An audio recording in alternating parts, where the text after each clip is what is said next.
là, c'est extraordinaire. C'est-à-dire aider les gens qui ne peuvent pas, tu vois, non? Voilà. Aider les gens qui n'ont pas de moyens.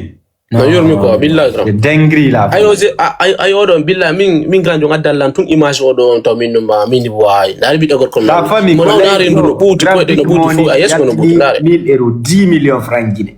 di respecti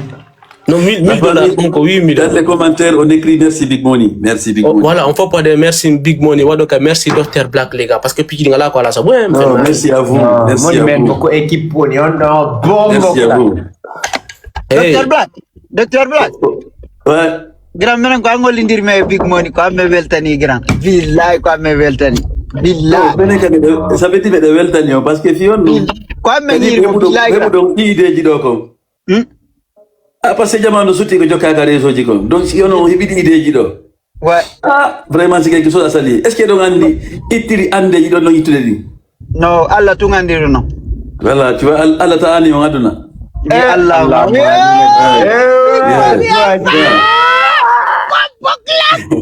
non c'est du lourd grand c'est du lourd Dr Black grand kala ko fala me ngay ko me soro e le camion je grand indio me so kala da billahi me sora on ya sabe walde ni ray to grand bagata ko do wonta ambu isenja kleng ambu isenja wada kleng no Big Money sende wada ko no wallahi jamo respect yande quoi wallahi billahi yandi kono grand ar Big Money ni men orewai o ni men orewai o ni orewai ande no orewi lanni grand docteur grand jotigi wonno grand jotigi no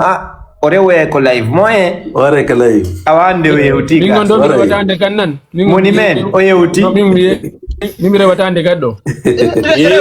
ando en ko mara mo no rew ko do mo garson da jeju moni men ko lawol mojjol on do garson da jeju moni men enen do moni men so fijiri fure woni balade nana do fure on yalti Amerique do big money alva ko pa mo frère aba bombo ko to bagada merci beaucoup min no anduma mojjano gila Conakry machallah fi ba do don la docteur Black ko mi jalna ma do goddo go woni la inde village non ayna to mojjano docteur Black goddo woni la inde village mo mi jali amiro wo ko gonku woni kamo no na ya ino gonku to ya gonku eyo gonku ko grand andi si auto wal do itike gamo village na non duma ya grand docteur ari woni antina abita grand jodo abo mi adde joni mi ajata wono 2 minutes 3 minutes gira wono do walo dano la gira walo dano la la famille Big Money altina nabi mo douta nabi grand douta fi Allah la famille foppi akon mako la famille grand jong arido wallahi menen ko grand docteur Black men yiri mo la famille o ari o wallitike do 10 millions francs guiné la famille play live 10 millions la famille di jamais vu merci Big Money merci Big Money nabi moto garso mimi watana bude nabi moto abbe mina ba moabal non respect grand merci Big Money pour tout on ti anda ko la quoi les gars o ari mo bindiri ko live ko fuda wade ko e ba ko mo bindiri waddi dum quoi billahi la fa c'est ça non c'est bon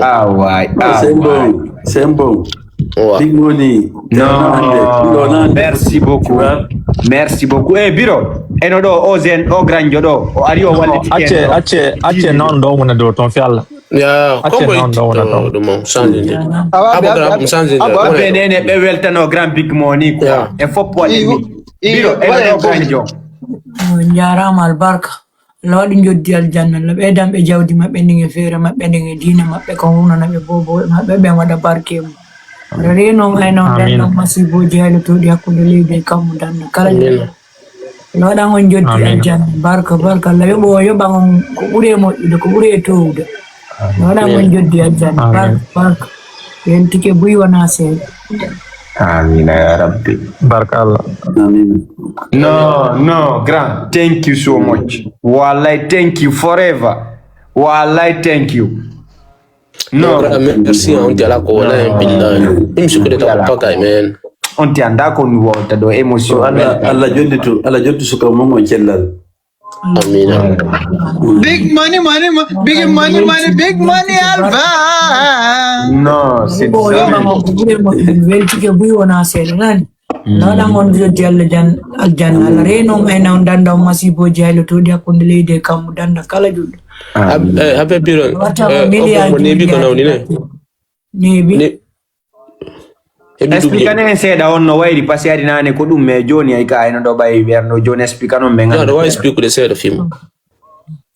Ko ɓiɗɗam kono neeɓi ko nawnirimi seeɗa jindiha moyen ala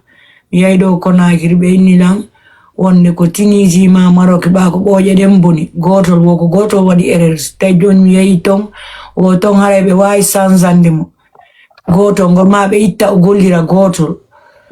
hay noon feere ɗo tawi ko yimɓeɓe hay komi ñamata kon ko julɓe Allah ɓe woni hokkordelam mi ala kami itta mara sabu mum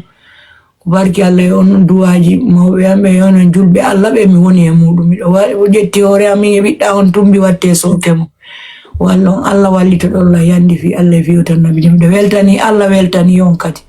yalla yoɓo o yoɓa on ko ɓuuri moƴƴini waɗa doddi aljanna rena on ayna on danda on masiboji haylotodi hakkude leydi e kam danda kala julɗo mi yayno ha sallom mi yahi sallom ɓe jonni men kalman har si min jetti kalman on ko ɓuutay tuma wotuma kono si min jetti kalman on tippoto joni noon on kalman o nini ka bi o walitiɗo e ɓini lebbi tati ha ko nayo woni arde ɗo ala tippade ƴawa e tumoni ñande o ñande andi noon hay gite ɗen ala udditade Allah dando nawnare billahi. Allah dando nawnare de ko ɗum tabbanade nawnare no wul Amna mo jamen. ayi goɗɗo yetti wona oɗo wallinimo e suudu ko angal sina ɗum kala sina ɗum rew Min ko ɗum science to kasi oɗo nawna hando ni mo dankiti nene ben tranquille men. ɗum ɗon kam ko lekki mone naafi haala ɗum ɗon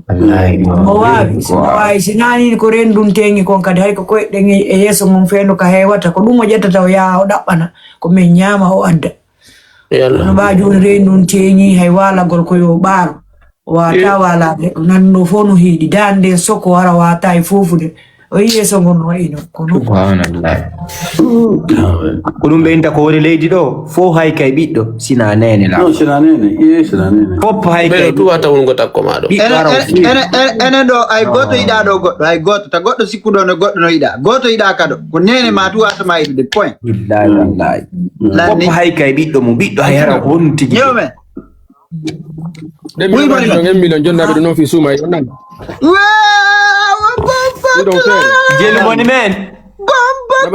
$1 million Money men wona ba 1 million ko jonna be thank you forever money man mon chukru money man moɗoyti Tima do money men. non money man bisou and pour la première fois bisou